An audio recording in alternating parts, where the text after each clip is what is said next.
Alright guys, this is Skinless, the guild leader for the Alliance Guardians, and today we're going to be looking at the Phase 3 of the Dark Side Geonosian Territory battles. We're going to be looking at the Droid Mission here.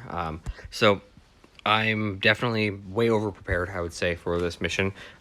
All you need in order to attempt this mission is going to be specifically having the Separatist droids at 7 stars. The cool thing about it is that, unlike the special missions, you don't actually have to have the droids at 16,500. You just at least need to have your droids at 7 stars. So you're able to complete this pretty easily, pretty early on, depending upon where you are in your farming. Some key points that I do recommend having is if you have a really strong General Grievous and you have a good B1 with the Zeta, specifically at least having the Zetas on the B1 and on General Grievous, you can actually go really, really far with this without even having to go and have the other droids invested in. It just makes it that much easier. So I figured we just take a quick look at it and just kind of walk through it. I do have an R7 Grievous and then the R5 B1 along with R3 on IG 100 with the Gear 12 on the other two. All Zetas are in place. I specifically built this team up for gas, so a little bit ahead of the game, but this kind of gives you an idea of what to expect going forward and what makes this mission easier and better. I do like to go ahead and get the immunity out there as quick as possible and then start kind of working on B1's battalion. So the way you get B1's battalion, as much as you know, there is going to be by working with B1 using specials. Because General Grievous is going to be just going to town on all of the extras for the battalion, like taking out bits of your B1 pretty early on. So you do want to ensure that you are going through and doing what you need to do to get the stacks up, because you're going to eat through those pretty quick, and that's actually why the Zeta really is required to have on B1. The more stacks you have, the more protection you can actually put up there too, on your Magna Guard. And I specifically always will end up putting the extra into my Magna Guard, so that way he's always going to be topped off since he's always taunting. Occasionally, I do have to swap the focus over to B2, sometimes when he's caught in the crossfire.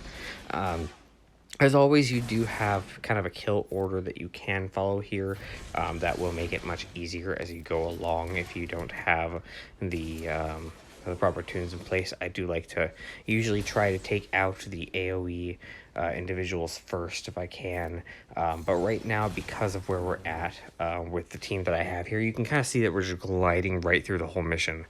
No extra BS needed, nothing there. So having this really strong droid team is pretty freaking awesome. They're actually a really, really fun team to use in every different mode in the game. So I definitely recommend investing in this team if you haven't already. Just because they're extremely viable, they just walk through everything, and General Grievous just gets stronger and stronger as the battle goes on.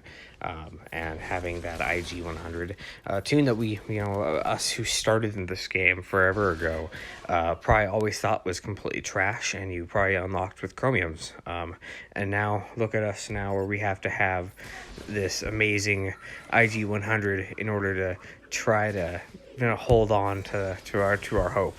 So it's kind of funny how the tides shift over time and how things work that way. But these are really good things you want to do. You do want to keep spamming specials with every single tune on the field. By spamming the specials, what you're actually doing is increasing the number of stacks of droid battalion that you have out there. So those are things you want to think about. Right now, I'm kind of noticing who's low, who's high. I'm going to go ahead and give Droideka the... well, see, that didn't really work out so well. But I did attempt to give Droideka the health there. It turns out that I accidentally clicked on B2. But no fear, like I mentioned before. I've gone ahead and I have taken the liberty of ensuring that I have a really strong droid team. So I'm still just kind of walking through most of this mission here, as you can see. So things can happen like that mistake-wise, and it's not going to be the end of the world. So I did want to at least talk about this mission. A lot of people are unfamiliar with it and don't really understand the compositions and how it works. So I don't believe the enemies that you face ever change, but it's not a mission to really ever fear, and I definitely recommend that even if you have really weak droids in the first place that you're kind of going in with, it's definitely worth at least going and trying it, because it really is not a complicated mission, and that mission right there is the difference between getting 2 stars and 3 stars in your territory battle for your guild. So if you're struggling to try to get all 9 stars in this area, this is a big focus, is making sure that your guild is focusing on getting their droids up, as well as everyone understands the importance of Watt, which I have another video about that you can check out. But I do hope that this was informative and that you all enjoy the video. And as always, I appreciate my viewers. Like the video if you liked it. Also, give me a subscription if you like the other content that I make. As always, Skinless is out.